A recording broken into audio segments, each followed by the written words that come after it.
Yeah, I don't know, man. You ever just feel like life is just catapulting towards some greater purpose? Pampered fat cats with bloated ego. We are the only DJ crazy enough to tattoo Jackie Brown on his ass. This is Michael Mann, and I ride with Extended clip. That's one of those movies you have to say that about. Society from 1989, or as I call it, My Last Thursday Night. Like you're about to start a stand-up bit about, folks, you ever heard of Society, 89, Brian Yuzna? Oh, man, I thought it was a documentary. No, but really. Welcome to Extended Clip. I am one of your hosts, Eddie Averill. I'm Malcolm Baum. I'm JT White. And yes, that's right. We're talking about a movie whose satire is so biting, whose horrific imagery is so true to life that it might as well be a freaking documentary. Yeah, that's right. We're talking about Mike Judge's Idiocracy. I saw that was like on that Rolling Stone like biggest movie goof ups ever, was like not giving Idiocracy a wide release. Which big feels That's so funny. Feels like a very minor quibble for like also putting, Roman Polanski rapes a child. Yeah. And, I guess it's what's considered a goof up. I Yeah, guess it's kind of a hard question for them to answer as a I feel like publication. number 8 on the list was like MGM gets Judy Garland hooked on pills. So there was like serious stuff on there. Yeah, there was yeah, serious no. stuff. Yeah. Wow. Okay. It's a goof up. Real is, big goof ups. Yeah. I feel like a goof up is when like you leave a banana peel out and someone slips on it, like not like premeditated acts of abuse. Just like an actor getting canceled and being like, I'm sorry, I made a goof up. Like, Total Sorry, goof guys, up on I my goofed. part. Total goof. I'll keep it serious, keep it straight up from now on. Hey guys, Kevin Spacey here. I know you expect me to do the House of Cards voice, but look, I goofed. All right, I messed up. Can a guy goof off once in a while? We've all goofed, so raise your hand if you haven't goofed. I'll be the first to say it. I pulled a boner. I pulled a big old boner this time. That's I feel like every episode has like some deep cut Bill Simmons reference now, Well, pulling a boner is pulling just a a boner, classic yeah, old timey saying. Well, maybe that's me. Maybe that's me because I think it's an old timey saying, but I think there's a clip where Bill Simmons says it live on air. Everyone's like, "What? Pull a boner?" And yeah, and then he was like, "Well, I just wanted to say it," and it just made me think. It's like I think I knew that people use the word like that, but I never heard it out loud. And I think a lot of people are in that same boat. Yeah, I think boners are pretty funny. There's a reason why Bill Simmons had to say it on that NBA Countdown panel show, where it's like you got 5 people on there for a 3-minute segment. It's like each person gets like 20 seconds to talk, and he fits the word boner in there. Pretty class stuff there. We are talking about Society by Brian Yuzna from 1989. So Brian Yuzna, he was a producer of schlocky horror movies. He produced a lot of Stuart Gordon stuff. Produced I believe he produced Castle Freak, but he produced Dolls and Dagon or whatever that one's called.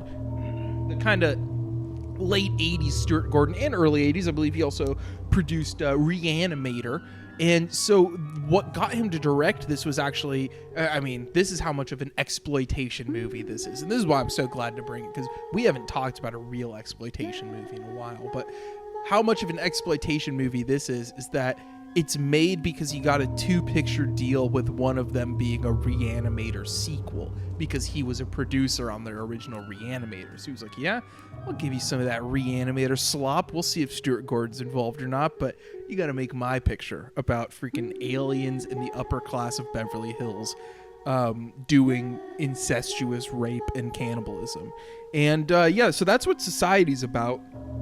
The promise of the premise is there, but it holds off till the 3rd act, so we will hold off to the 3rd act to talk about the gruesomeness, the disgusting, the 10 out of 10 body horror. Society's a story of a guy named Bill who goes to high school at Beverly Hills Academy, and things are a little weird for him. he even says in the beginning that, if you scratch the surface, there's something really gross beneath, which is, of course, just it's like, oh, Blue Velvet came out 4 years ago. Cool. I feel like something's gonna happen. And if I scratch the surface, there'll be something terrible underneath. It's perfectly normal to experience a certain irrational fear at your age. But it's no more than a stage. And it will pass, I assure you. And but this one is just so much more disgusting because it translates directly to surreal horror. He says that line and then he takes a bite of an apple and then a bunch of worms are coming at the apple. And from the jump, it is like a gross movie that keeps you on edge. It's just not until an hour in that it goes full debauchery mode. But I think this is like a really, really strong movie. Malcolm, you'd seen this one before. I think you even Malcolm in the Middle it once. What's your Society experience? No, yeah, this is my second time, second time watching it. I was going to say second time rewatching it, but it would be my third time, which is not true. But Society, yeah, no, it's kind of a simple movie, I guess, in a sense, but it's something that it really just it makes a promise to you and it delivers it. And knowing what would happen towards the end, doesn't lessen the movie at all. I think, this movie, it, like in that first scene with the therapist and the apple, and he's like, everything around me, if I just scratch the surface, it seems like there's some dark stuff underneath. And I think it just plays with that premise, before we get to the murderous orgy, where it just creates a good sense of like unease, you know what I mean? Even like in Bill's like kind of, seemingly nice lifestyle, this is a rich kid, live in Beverly Hills, pretty popular seeming guy, good looking guy, he's got a girlfriend. This is not like the down and out loser noticed something wrong with society. This is someone who's entrenched in it and kind of steps back and realizes, oh, I think there's some sinister stuff at play. And I don't know, the way the movie builds that up in the first act by, with the therapy scene and kind of like, I don't know, the first time we see the sister is like, it's kind of, it does the classic like 80s, schlock horror thing, we're seeing her getting dressed and then there's just a random, not random, but to us, just a random guy watching her and the brother has to bust that guy, and what's his Blanchard. This is one of those movies where there's like a name everyone says, and Blanchard, like Blanchard, it's Blanchard to this one. Blanchard, yeah. More people say his name than any other name put together. Totally, like Blanchard gets a lot of name drops in this, and yeah, it just I don't know, just it has that great balance of like showing this rich cool lifestyle, but it's always, from the jump, you're with Bill's perspective. There's something wrong here. Yeah, I think right away it's announcing itself as an exploitation film about sex and conspiracy, like class conspiracy and conspiracy just really just exaggerating reality with conspiracy. But also with sex, right away you have that line before Blanchard gets caught peeping, where I think it's Bill who says, "You're so perfect, you'll end up assassinating the president," which is like, the only people who are going to understand that line. It's like, you have to understand the frame of reference that someone like Oswald was the perfect patsy or whatever. Yeah. So that line just like cues into conspiracy brain so hard, and then you cut to his sister getting undressed like from that line, and it's like, oh, we are in the hands of someone who knows what he needs to feed the slop people, and is going to do it in a highly artistic way. JT, had you seen this before? Yes, I have seen this once before. It was a horrible setting, but I loved the movie. I mean, maybe not love, but it's a great film. I love all the Yuzna, Stuart Gordon stuff. I think it's I don't know, it just is so playful and incisive and fun, and you know what you're getting, and they're delivering every time.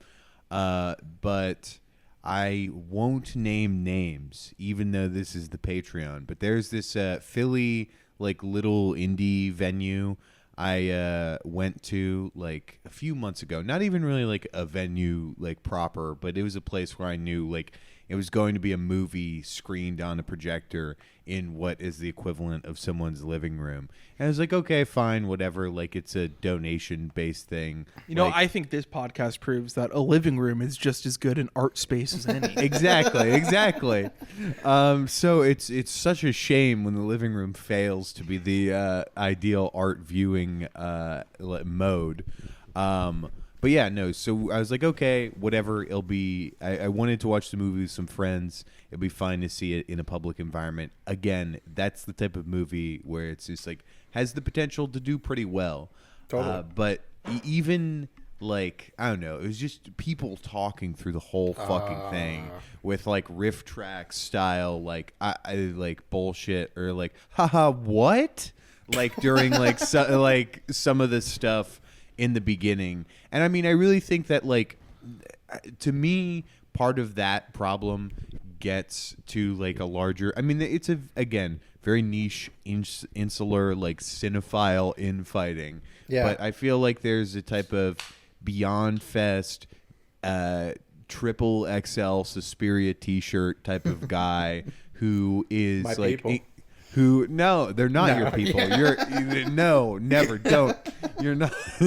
You're not like them. I'm gonna skin I Live in Malcolm into a Timothy Chalamet type twink, so he can wear all the horror shirts he wants and doesn't have to worry about them being XXL horror shirts and being that guy. But like, I'm embracing it. No, I'm sorry. Keep going. There's a type of thing with the way people enjoy horror movies and exploitation films that are in this general range sometimes that's like really annoying because it's like derisively like sneering at the work where it's like, oh, when I don't know if Yuzna like penned the script himself, but whenever the line about like, oh, do you want like sugar, milk? I could pee in your tea. Like when something like that is delivered, like the laughter is like, oh, I can't believe the screenwriters were so stupid. Like it's like laughing at like, oh, isn't this this weird, crazy movie? When it's just like, I feel like if you have any brain cells at all, you should be able to step away and realize that like there's a great appreciation there for genre filmmaking that exists within like Yuzna's mode. And that, like, if anything is silly and goofy, obviously, like, there's a level of intention there. And I don't know. It's just a bad environment to watch that type of film. It can go either way sometimes, but with that type of crowd, a lot of the time they'll be laughing at the movie, which just always gets me hot in my seat. See, when I see a horror movie, I gotta see it from the opera balcony, get my monocle out, push up my glasses. My monocle is like a zoom lens for one eye. No, I get what you mean, JT, and it's a totally valid complaint. But I also think that the opposite is true, where it's like I'll be at home watching a movie like this one or watching Dolls by Stuart Gordon or something, and I'll laugh throughout half of it. And it's just like someone could walk in and it's like they could judge me for either thinking I'm better than the movie, which I don't, having a sick and demented sense of humor and laughing whenever I see blood and gore on the screen, which sometimes is true. But like, I just feel like, yeah, when you're in a public environment, it does feel like people can be almost ganging up on the movie. When it's like, clearly there are also people there who are just laughing because laughing is something that happens when you're happy. And sometimes you're just happy because a movie is awesome in a way that you didn't expect, and you laugh. Like laughter is not even my objection. And again, I don't like I'm just trying to clarify for the people getting mad at you. Yeah, exactly. That I'm some bourgeois pig. That I roll up to the hoitiest Metrograph theater I can find. Well, yeah. But that's been the subject of some debate. A certain laugher at the Metrograph, right? The giggler from Death Wish 3 is at the Metrograph. But like, it's laughing is fine. I do not care. But it's like it's hearing like comments along with it, where it's just like that's the type of stuff that's just like, okay, you're actively just like picking this apart and like there's no place for that. Yeah. The comments are egregious. That's like egregious. laughing's one thing. Comments is a whole nother ballpark. And here's another aspect that I was keyed in on. It's like these micro cinemas. Is anyone else a little bit afraid of micro cinemas? I feel like I hear of and I don't want to discourage it because it's all good, but just like me personally, some screening and it's like in the back room of like a video store or it's in like someone's living room. I'm like that's a little bit too much for me. No, like it's I feel sus. It feels It's absolutely pause material. It's intense. Like I'm critiquing myself. I'm like, that's a little bit scary to me. I don't know. This Halloween, I'm scared of micro cinemas. I have another horrifying, scary detail about this particular micro cinema. Is rather than put the money they've made into like trying to invest in a better venue space, renting like an actual theater, they're collabing with a brewery for an IPA. It's scary stuff. And that's horrifying. That is the scariest story I've heard all month.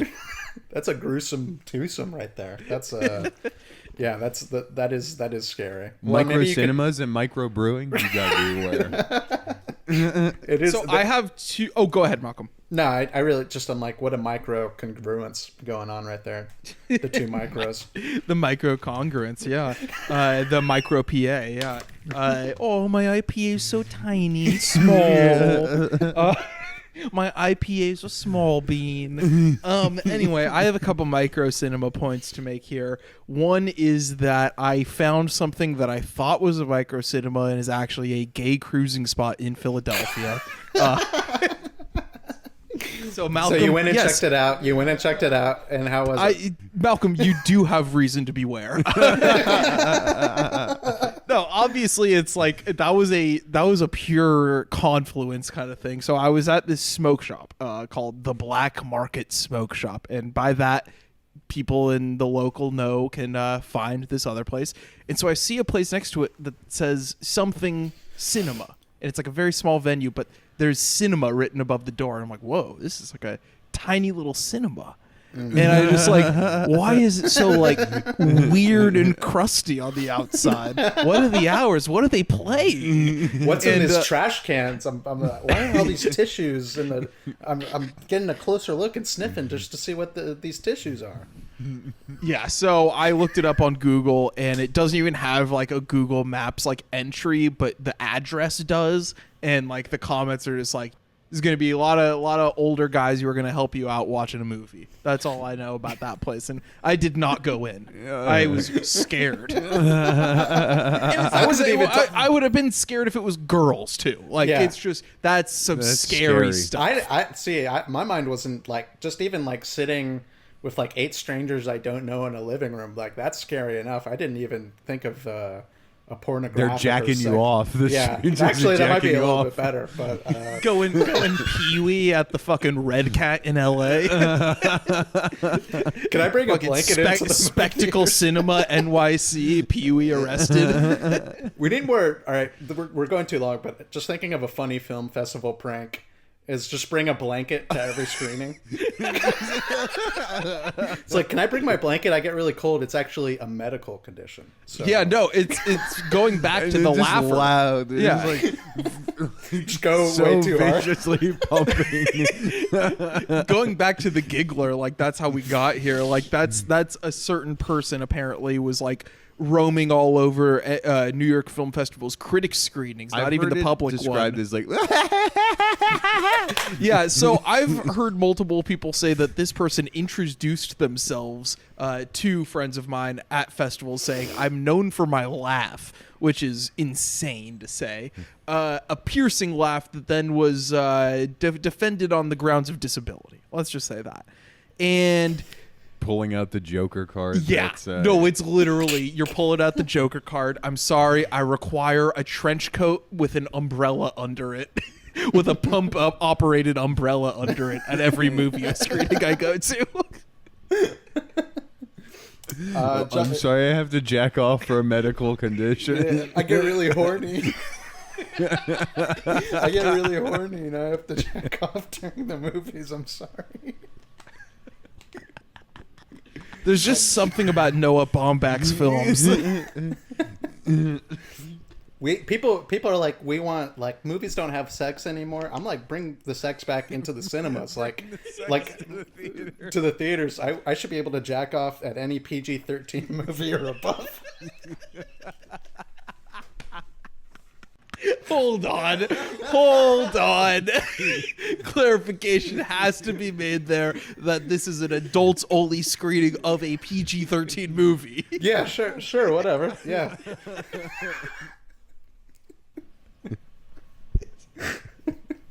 You know what's funny about that is that the third act of Society, Brian Yuzna said he was inspired by Dali's painting The Great Masturbator, which I don't know if you guys have seen, but it's a pretty epic Dali. It's not as funny as you would imagine, but is the painting literal? Is a guy jacking off? No, it's more metaphorical, but you can see the A to B, like, for sure. Yeah, you sounded very displeased with that, Malcolm. Okay, I won't check it out.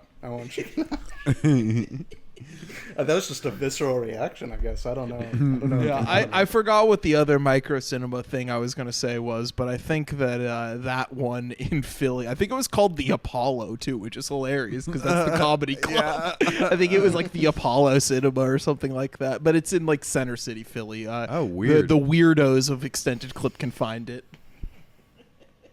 Right off Broad Street. Anyway, Society. Let's get back to it. Let's get back to the real exploits, the real stuff.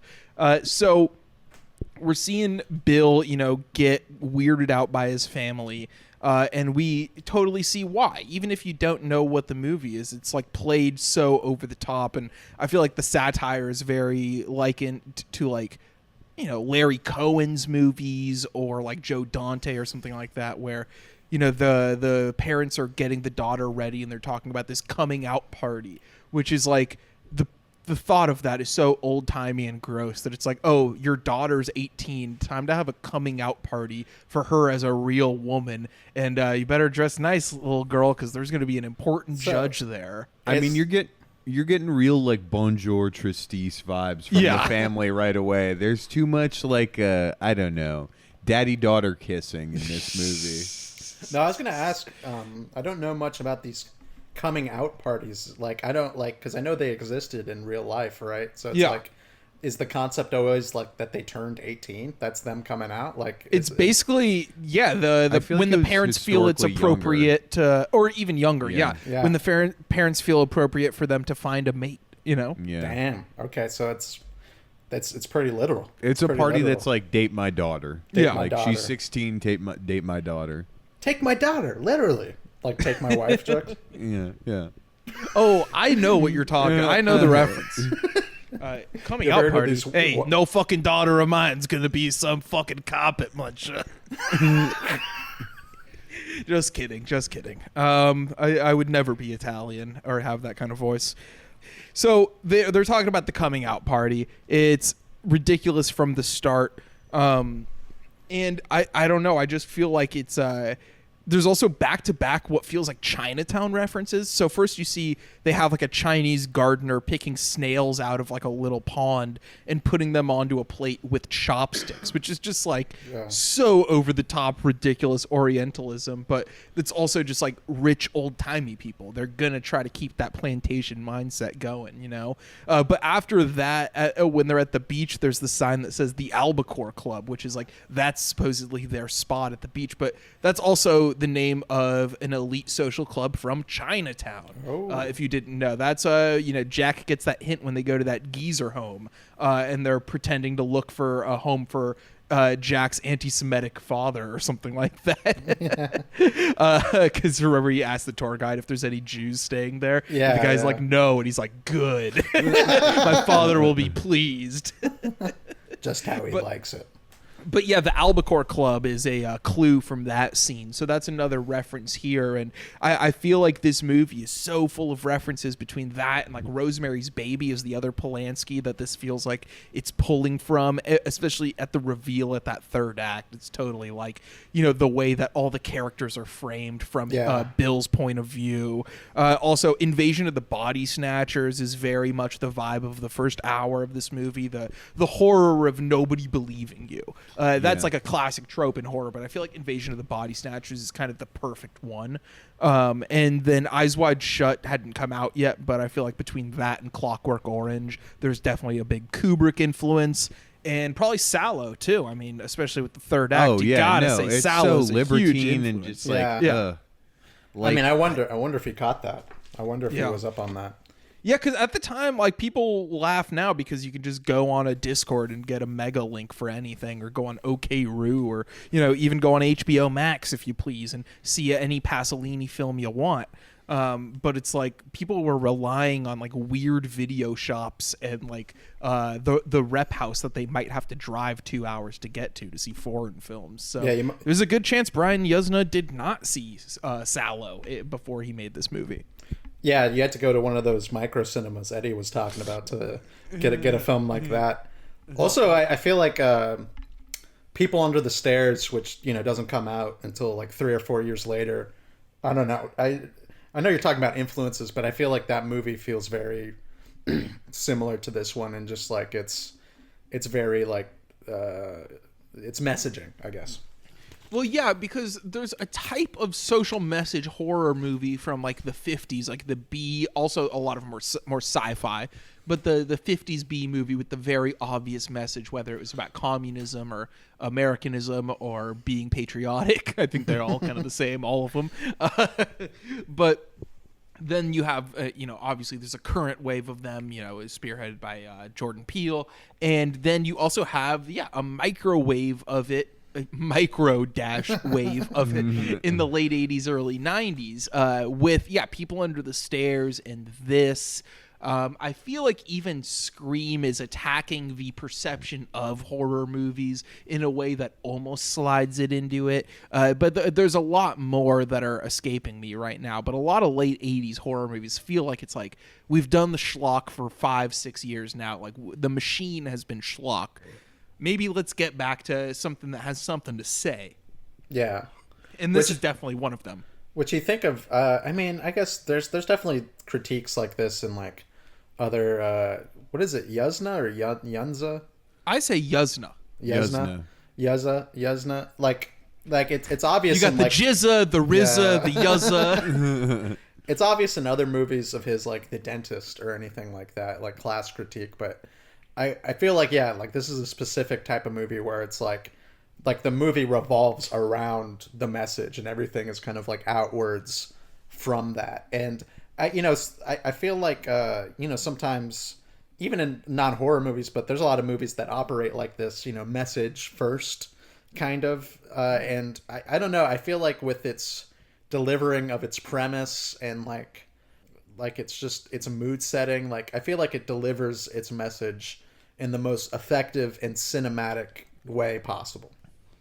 Yeah, and I think that the third act debauchery, being like everything is so stuffed up and conspiratorial and paranoid for the first hour plus that it really is a great release. Yeah. But for that first hour, I really like it. They go to Paradise Cove. That's where the Albacore Club is, and he's like cornered by that peeper, and then that peeper's like, no dude, I got this tape you gotta listen to. Blanchard the peeper, and he's just like playing a tape of like a preview of the ritual somehow, and he's just listening to his daughter or he's listening to his sister learn about like getting stretched out by the host and like all this weird stuff.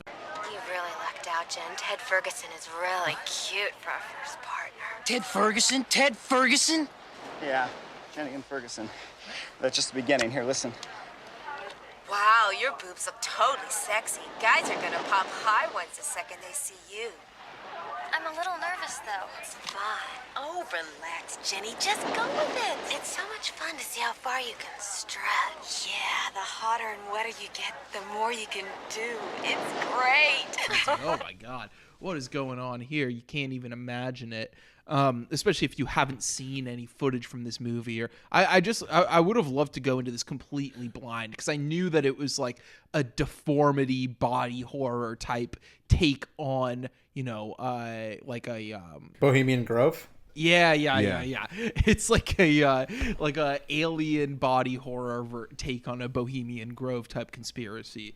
And I just like, if I didn't know that, I feel like it would have hit even harder because of how stuffed up the first hour is. Yeah, no, I love the way information about it like drips out because at first, like, I don't know, you're like, you get like that incest and like weird fucking is going to be a part of it pretty early, which in like most like movies about like fucked up like evil rich people pedophile societies, like that's going to be the big reveal. But here, like, you get like that teased out very early on, so it's just like, how, like, what is, like, how fucked up are they gonna go? And you get like little hints of the body stuff throughout, but like nowhere near like when I don't know, some of the effects that I like are when he goes into the shower and he sees his sister and it looks like she's turned around. You can see her butt and her tits almost. And it's like, what the fuck is going on? And he has that same hallucination with the girl he's hooking up with, yeah, too. exactly. And there's like a little bit of that there that's sort of like, again, slowly priming you for like the fact that like it's taking it like a step like just beyond in the most like gruesome way possible. Yeah. Oh, I just remembered. We'll get back to it because now we'll start leaning toward the third act. But I did remember the other micro cinema challenge for our listeners. So we have the one in Philly. We also have a lot of listeners in Toronto. This is something I learned about when I was in Toronto. I believe Will Sloan has attended this before.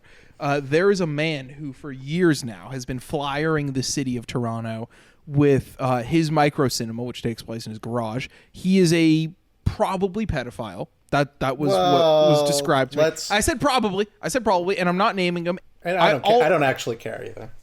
And I'll just say that phrase, probably pedophile, that's a quote from someone else. I'm not saying that he's anything. I'm just saying he's a guy who runs a micro cinema. So apparently he's been every single week the program has been Nosferatu played to the music of Radiohead for the last 20 years. 20 years. Really? Wow. Wait, is that like a 10 thing? years. Yeah, like, every week he just has people at his micro cinema and there's a flyer every week for it and stuff, and every week the movie is Nosferatu with Radiohead. And maybe he plays like a different B movie every week or something like that, but he always just plays a Radiohead album and Nosferatu. Okay, I was going to ask, is this like a thing? Like, are theaters across the country doing like a Radiohead Nosferatu thing, or is this guy just a big Radiohead fan? This is just a weird guy in Toronto who litters the street with flyers. Yeah. So if anyone in Toronto wants to go to that and report back, I would love to hear more about that. A live report. Anyone who gives us a live report, that's like, I'll give you $10.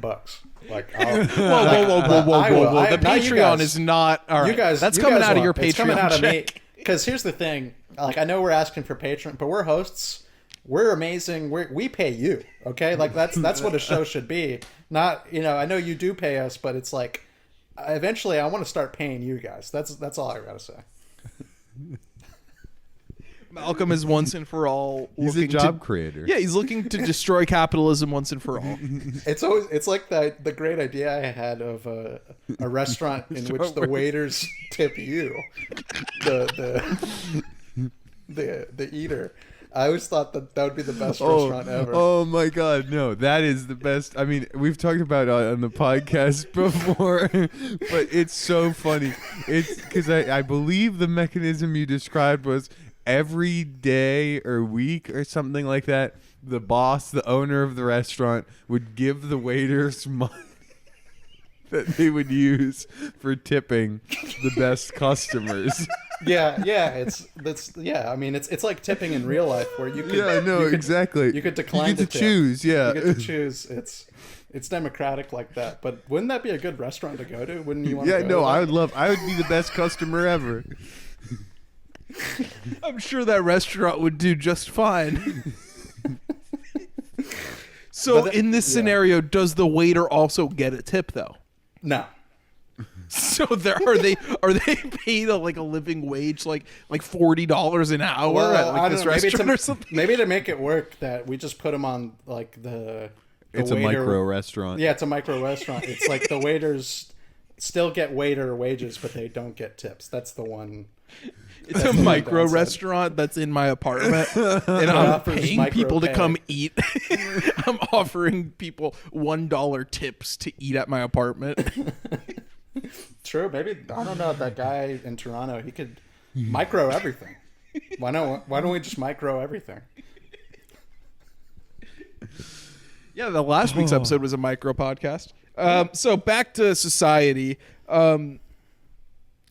I also love that throughout this whole thing, his dumbass girlfriend is just really concerned about the social standing of them at high school. She's like, I want to get invited to the big party. He's like, okay, the big party, I'm pretty sure they're involved with my family doing incest and rape. And she's like, I just want to go to the big party.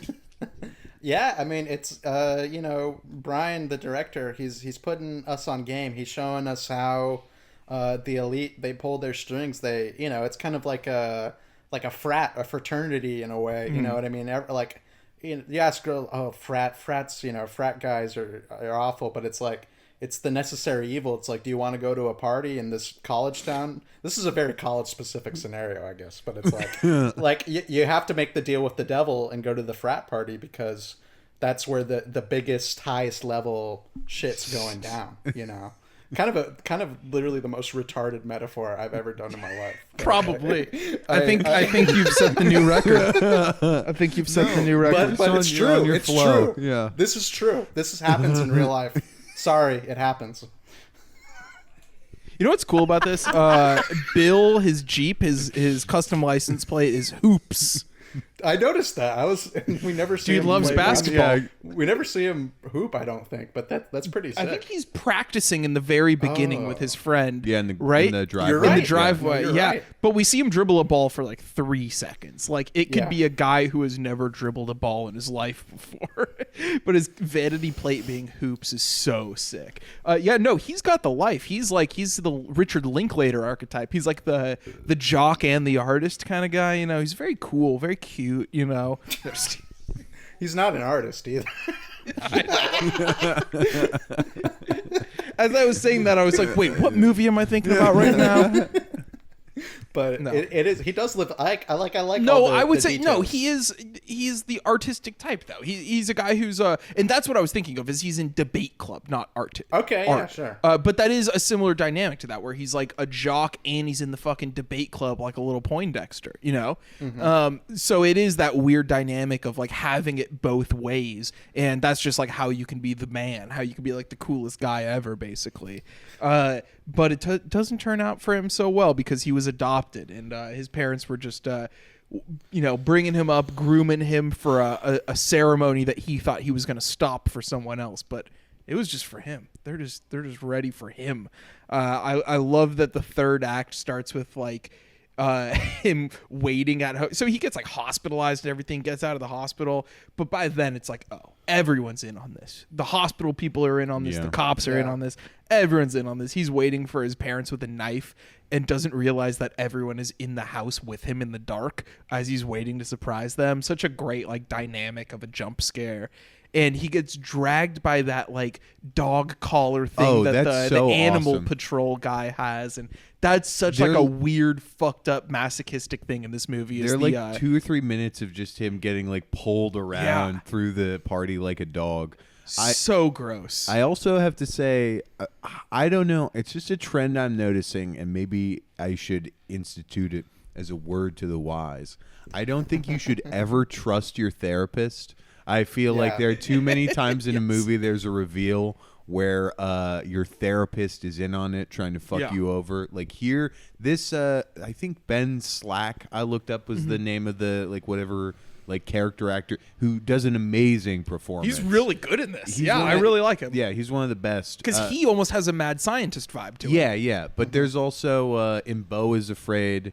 There's the therapist in on it reveal, and so you just got to be careful who you're pouring out your heart to, because madmen. More than likely, they're a madman that is also that is working with a. I mean, hey, they're telling you you're a paranoid schizophrenic. No, they're a part of the they're a part of the pedophile cabal that's out to get you, and you should never be open with them or trust them. Or it's like Mad Men where they're just telling your husband everything. Exactly. Yeah. Which is even worse. No, I've never been paranoid. Just a little bit paranoid, Bill. Within normal ranges. You know, you really deserve what's going to happen to you, you know. What's going to happen? You're going to make a wonderful contribution to society. No, I love, that's why this movie's great, because its concept of conspiracy is like, I don't know, maybe saying influential is the wrong term, but it kind of, and ended up happening, I guess, based off of real stuff that happens, like Bohemian Grove and like, later on with Epstein. But it's kind of like this idea of like conspiracies are it's not only that they're having like incestual sex or, you know what I mean, like having sex parties or whatever. It's like, no, they're like, they're weird creatures. Like they're satanic, or they're aliens. They're aliens, or they're eating babies or something like that. It's the conspiracy is like so elusive, and like to really subscribe to it, you know what I mean? Like if you're really going to go all in on the conspiracy stuff, it's like you're probably going to be like just like alone and paranoid and like researching shit and just like being afraid of everything. So I don't know. I feel like this is like the sense of conspiracy here is great because it's so grand. It's not the worst thing you could ever think of. It's something unconceivable, something inhuman. And it's those who are closest to you. Yeah. That's the thing. It's different than They Live, because They Live is about uncovering the secret world that rules everything. And this one is uncovering that the secret world who rules Beverly Hills is your dad and stepmom's weird incest alien blob judge friend. Like it hits so much closer to home. It's kind of like Twin Peaks. It actually reminds me of that with Malcolm. You might have to go earmuffs here if you haven't seen it yet. But the reveal of Bob being the ultimatum of all evil, but being reincarnated, or at that point being represented by Leland, is like, that's the scariest thing ever. The root of all evil is your father. Malcolm, you're good now. How effective were those earmuffs? Actually, it worked pretty well. I was just thinking about other stuff. What were you thinking about? He was thinking about being the goo in the middle of that weird like human thing. Just how much he'd like that. Yeah, when I was the like, judge sticks his hand up his ass and out your mouth. How good that would feel. I mean, I have publicly said stuff like when me and my friends get rich, like we're gonna have solo parties, like you know what I mean, like isn't this the goal? I know it's a little bit, but it's like, wouldn't it be fun to be one of the people there? Sucking on someone's flesh, I guess, is what they're doing. Or I like when they become like anteaters. Yeah. No, I think that's what's great about the third act, is that it constantly like elevates and like takes it to different places. Like it starts out with Blanchard. Blanchard's first on the menu, and you get the horror of seeing what's happening to Blanchard, what's going to happen to me. With like you said, the anteater stuff with like the mouth attached to the body, and then of course the lighting goes like full Argento mode, like fully just like completely gelled red ridiculousness on the lighting. And yeah, while they're just torturing Blanchard, it's just so insane. Yeah, and I love how it starts off with like you really don't know what's going to happen. And by the way, the fact that early in the movie Bill says "fuck you, butthead" to his dad. Oh my God! The way that comes back with his dad doing like goatsy going through his own ass, like one of the craziest things ever. But the way it starts, like, so you have Blanchard and Bill surrounded by all these people from society, some of them went to their high school, some of them are their family, some of them are their doctors and policemen and everything, and they're on these like dog catching things around their necks, and the dude's like explaining that it's all about this. I do love the smell of the hunt and the taste of the shunt. I don't know what the shunt is, but I think you're about to find out. The shunt is what's going on. The shunting, that's the verb. Shunting someone, I guess, is in the process of this film. When you get another person, or not a person, you get another alien like yourself, or you get a person as an alien. And you kind of just like latch onto them with your mouth like you're going to start eating them. But then you pull back and it has this weird anteater type thing where you're just like a tube attached to their flesh. And it's both like cannibalism and rape, it feels like. Yeah. Because there's like a weird thing with the orifices, and the fisting, of course, is like horrifying. The way it becomes like, I don't know. It's just like taking that type of like gruesome like body horror type of effects and like combining it with like libertine like sort of sadism in just like such an interesting gross way, because you get like these like everything like I don't know, when I think about like those big like orgy scenes in movies, it's just like bodies and flesh and things like that together, and this is just like the furthest you can go with it, because at one point like it literally like someone like sticks their fingers in like and just dissolves into someone's skin. I think it's like just such a weird like everyone's just a big fuck glob. Like that's just so like it's so much more like gruesome and horrifying than just someone either like being eaten or being like assaulted or raped, because it's like they're becoming a part of you at once at the same time, just like rooting, like just getting under your skin and rooting in around inside you. Yeah, it's like we can only really conceptualize how that really feels too. It's like the sensation that the victim, poor Blanchard, is experiencing is like you could fill in the blank in your mind basically, because it's obviously it's not a human experience. And yeah, I think I just the like even like that's what's crazy. It's like even like seeing Blanchard, what happened to Blanchard, it's like I feel like most movies like that would be enough, but like society really ramps it up, and then the girl that he was hooking up with that's at the party kind of helps him escape out of the dog catcher thing, and he finds a room where, like you mentioned, Eddie, his parents are in there, and it seems like it's just his mom at first, and then it's revealed that his mom and his sister combined into some weird freak mesh human with the dad as the asshole. It really I don't know, like I like how it extends the way that act. It's funny because like I think the creature design there is so funny, because the dad is the asshole, but the daughter like pops out of the pussy, like so she could pop in and out like a turtle kind of. And the way it's cut together so quickly, of course, because these effects are ridiculous. You can't look at these things for more than half a second or you'll realize how not bad, because they're actually incredible fucking effects, but they like, look amazing. It has to be cut and framed in a very precise way to keep you involved with it. And I think that Yuzna and Co. do a great job of that. Like, the more I talk about this movie, the more I like it. And I like, while I was watching it, I kind of struggled with the first hour, but knowing that the third act was coming, like, helps. And then the third act exceeded my expectations. And I feel like it even, like, sure, its biggest flaw is its backloading, but I feel like it almost actually does make up for the first hour being a little lackluster. Like, it genuinely is one of the most ridiculous third acts I've ever seen. So the anal fisting thing, we got to talk about the fists. Yeah. One of the funniest the one-liners in this are ridiculous. The judge saying, "And now we'll get to the bottom." Oh, God. Of this.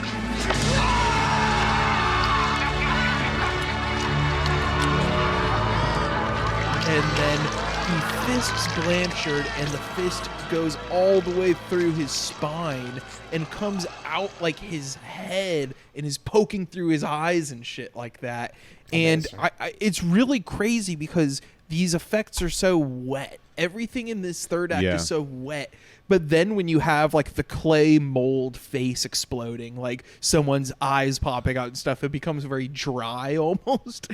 And it's just because it's like two very different types of effects they're using. And, you know, of course, I'm sure people mainly watch this on VHS forever, but seeing it on a very clear scan, you know, it is so crazy seeing like all the different types of textures and fluids that were on set that day. Like, it is truly one of the grossest things I've ever seen in a movie.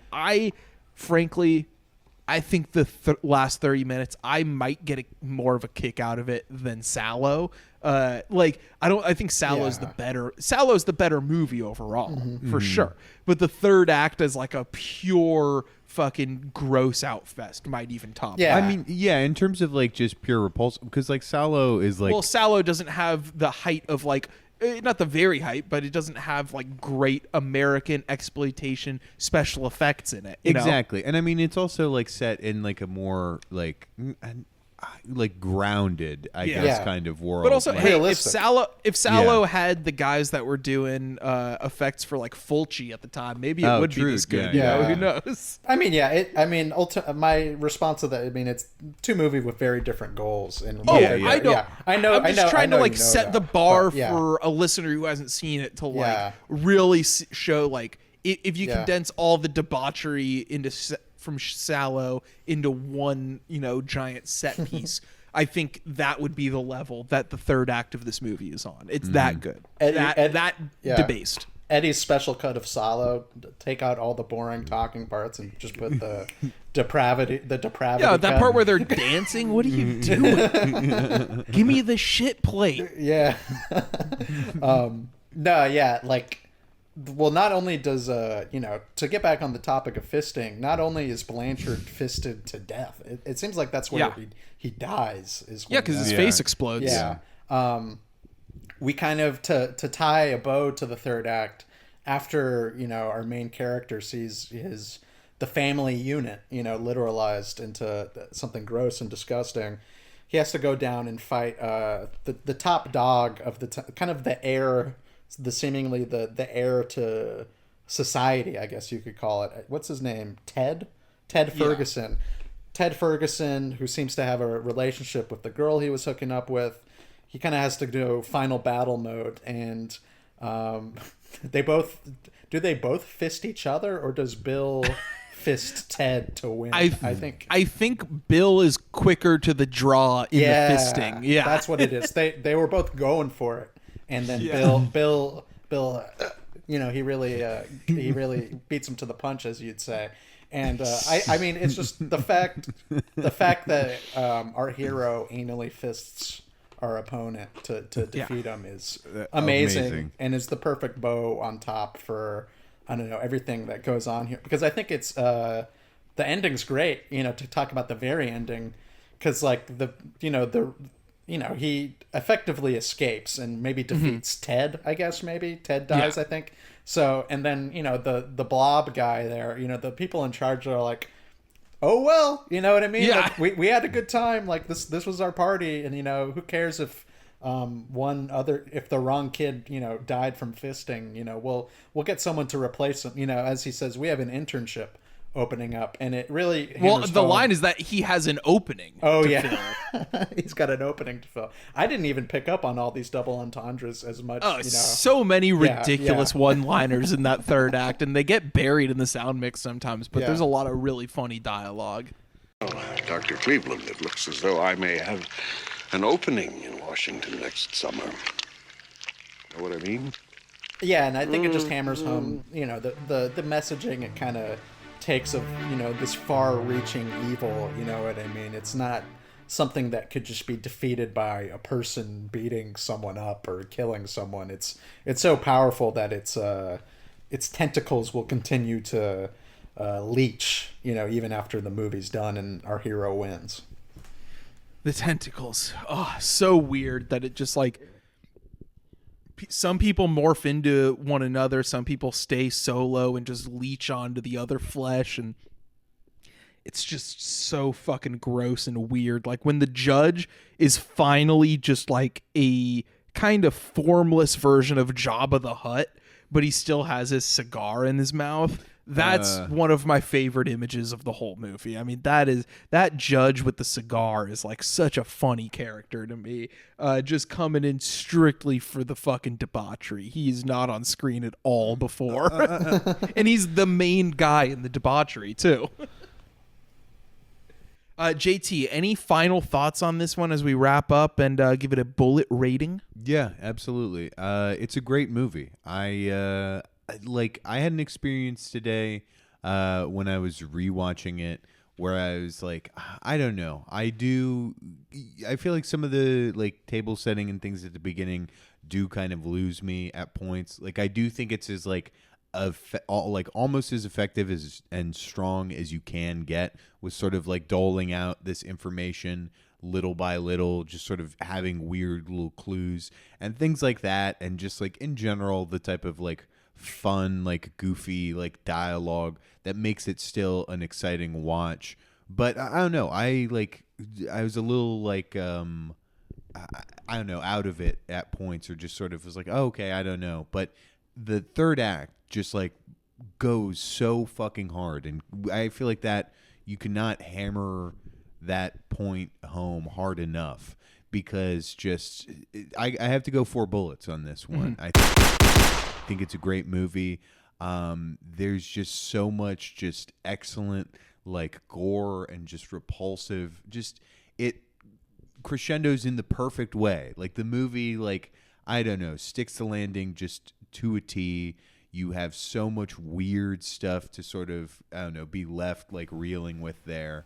Yuzna, one of the best at doing this type of weird shit. Malcolm? Yeah, I'm gonna give it 4 bullets as well. And to be honest, I feel like I like maybe the first and second act maybe a little bit more than you guys are talking about. Not that it's perfect or anything, but I don't know. I kind of maybe it's I kind of like high school movies. You know, I'm innocent, but I like high school movies. Okay, Bad Teacher. Bad Teacher. Oh, what, you know, when they say Bad Teacher, my mind goes to the worst place. But I like the Beverly Hills high school kind of setting, and kind of like this like small social hierarchy that you usually see in teen movies, but is obviously leading to something more sinister. I like the Blanchard character. This kind of like this I don't know, this tubby guy who is dating above his weight, but found out some unfortunate truths about high society through that. What a bad series of events that the totally below her class boyfriend of the daughter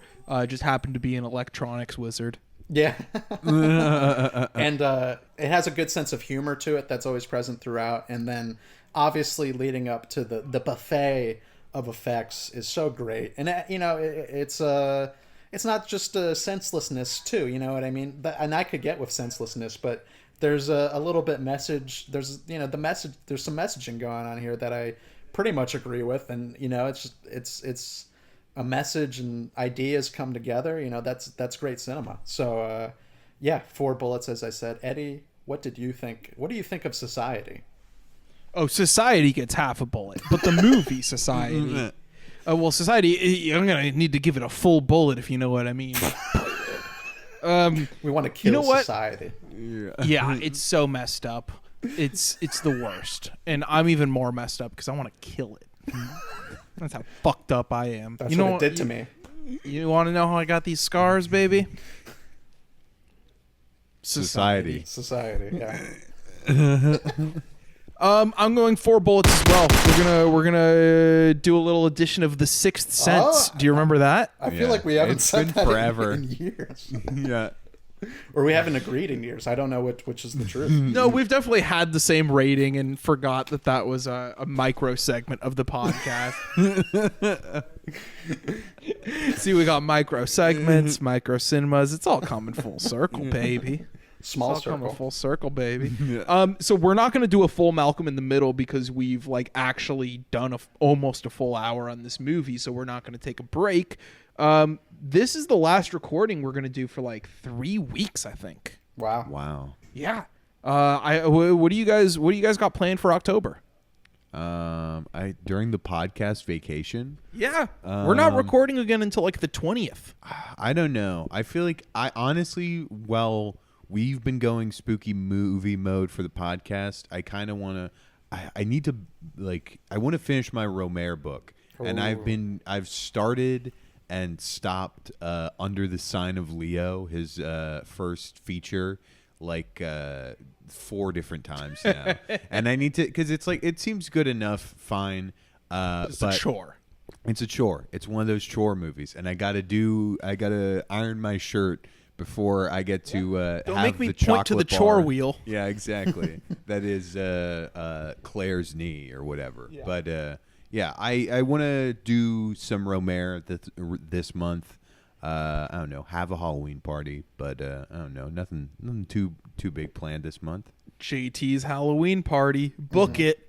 Malcolm, what's your October looking like? You getting ready for the spooky season back in LA? Yeah. No, I guess the king is finally returning to his throne. I will be returning to Los Angeles for those wondering, and I'll be at the AFI festival. Not like all the days or something, but I bought like a handful of tickets, and I'm gonna be checking that out. But honestly, we'll be recording podcasts by the time that's going on. But yeah, I gotta think of a costume. The costume talk that we had made me want to have a good one, I guess. Maybe, I don't know, maybe we'll see if that happens. I'm not making any promises there, to be honest, but it got my wheels turning. And so yeah, it's the podcast time off, it'll be productive. It's going to be used in ways that maybe will make the podcast even better. Who knows? Look, we just need some time apart, okay? I'm just going to be recording all of my thoughts into my notes app in my phone, just practicing. You got to practice. I don't want to fall out. I'm just going to be fucking other podcasters.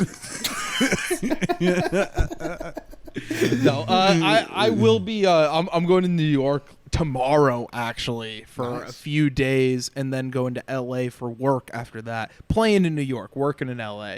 But I might link up with some pod people out there. Drop you might have already heard one episode of Extended Clip New York edition, but I'm gonna try to keep it as spooky as possible too. But I did watch a non-horror movie 2 days ago. I rewatched Zabriskie Point. And I gotta say, it made me miss Los Angeles in a way that I couldn't have imagined, because it paints such a rough portrait of Los Angeles. But it's like, man, I miss those stupid ass signs, those big ass warehouses, the Farmer John factory with the weirdly grotesque paint murals of pigs. But Zabriskie Point's incredible. For those who haven't seen it, it's like the first 20 minutes feels more like a 1968 Godard film than anything, but in English. It's all these like student demonstrations and stuff, and like struggle sessions, like heavy dialogue. Most dialogue in any Antonioni movie from like post 60s. But then it gets more into his usual bag after the character escapes to the desert and steals a plane. And the fact that we see a character steal a plane and that's how we learn that he knows how to fly a plane is one of the coolest things in a movie. I also like that when they bring the plane back, he's just drawn a bunch of boobs and penises on it. But yeah, Zabriskie Point, man, I don't know. I didn't put it as high as like the earlier Antonionis or even later with Passenger, but it's a total masterpiece. Yeah. Malcolm, have you seen that one? Have not seen it. I still need to see it. We might have to do a pod on that one. Yeah, no, we should pod that one out. That one's a lot of fun. That one's so sick. Yeah, but Dolls is the only only non-pod horror movie I've watched since October started. So I'm probably gonna hit that instead of baseball playoffs tonight. Because the Dodgers were so good, they don't even need to play in the wild card round. Are they taking it this year? I don't know. Frankly, it's hard for me to root for the Dodgers at this point. Like, I don't even live in LA. I barely watch baseball anymore. They're the highest spending team in the league every year, and they don't win a World Series. It's like, all right, dude. I don't want to be the bandwagon guy, but I would be if they won. So it's like, I almost want to keep a distance. But also, when they're going on a run, you can't help but get sucked in if you're a lifelong fan. You're not a bandwagon fan. You have no, childhood I know. investments. I don't want to feel too fair weathery though. Like the Lakers, I'm there for in their worst of times, like the pre-LeBron era, like the late Kobe era. I was watching every game when they were horrible. That's just like I'll always have that connection. The Dodgers, even as a great team, I don't watch until the playoffs. I don't watch baseball anymore until the playoffs. I mean, there's nothing, to be honest. I know it's a derogatory term, but sometimes you just have to accept that you are a fair weather fan. I mean, like I'm an A's fan. I didn't watch any of the. I mean, for good reason. Very good reason. Oh, well, they're horrible. That's you would have to be a masochistic A's fan, to watch that. Two extreme scenarios, I guess. But yeah. Hey, yeah. man. Oh, the pain of being a Dodger fan. You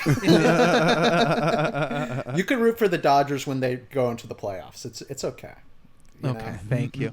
I feel weird. See, I've been wearing a lot of Laker stuff here in Philly, and people will say stuff here and there, but like it's not basketball season, and the fan base doesn't go as hard for the Phillies or for the Sixers as they do for the Eagles or Phillies. But like if I was walking around like Chargers gear or something, I would get looks for sure. Yeah. I mean, Chargers especially, the shame that I would have to go through to put that on. Yeah. But the fact that I get comments on my Lakers stuff, like derisive comments here and there on my Lakers stuff during the off season, is pretty funny. Because I'm not going to be wearing a Dodger hat during the playoffs around here. Like that's especially like if it comes down to it, Dodgers, Phillies, and LCS. It would be hard for me to hide.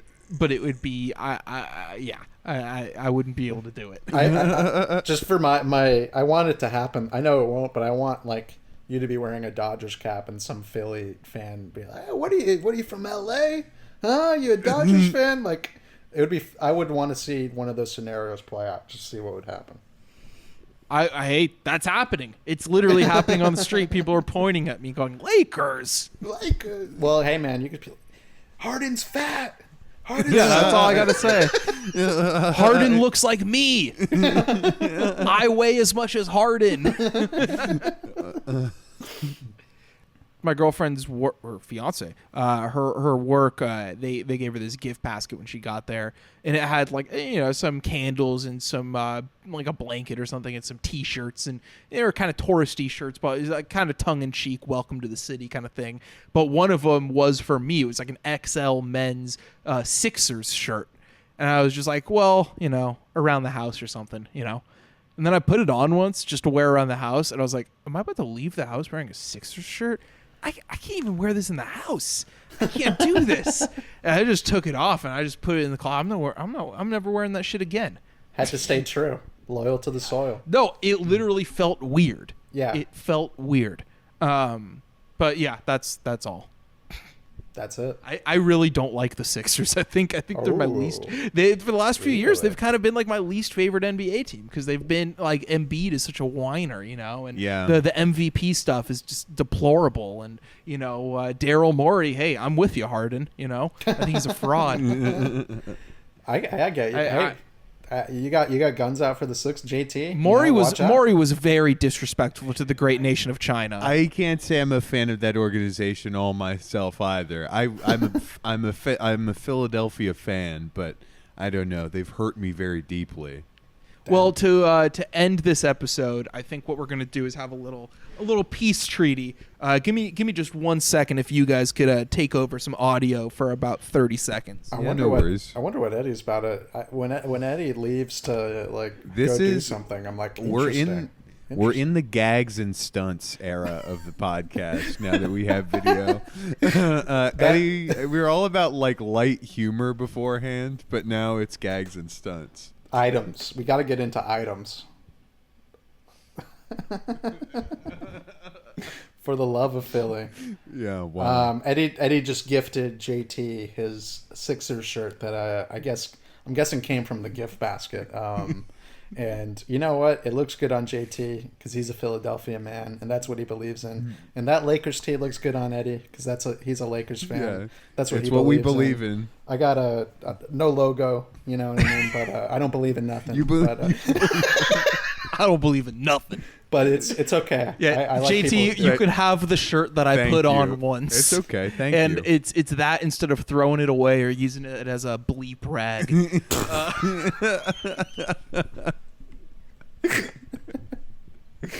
My God. So you thought about it. Dear God, Niles. You thought about using. So you gave JT basically a masturbatory object of yours. Rag. Yeah, you basically gave me a cum rag. Okay. Hey, Thanks, I said man. I didn't use it as such. It's basically a sex toy now. I thought I was gonna. Hey, I didn't say that's what the bleep was. Bleep could be pasta, you know? That's why I got this shirt. I was at the airport and I bought this shirt because I was eating pasta at the airport and I just straight up dumped it on me. Just fucking like maybe my dumbest moment ever, just eating spaghetti at the airport, just blop. And so I was like, well, I can't show up like this. Meeting my fiance's parents for the first time at the airport, just covered in spaghetti sauce. And so so on my way out, I went to the Magic Johnson Sports Store at LAX.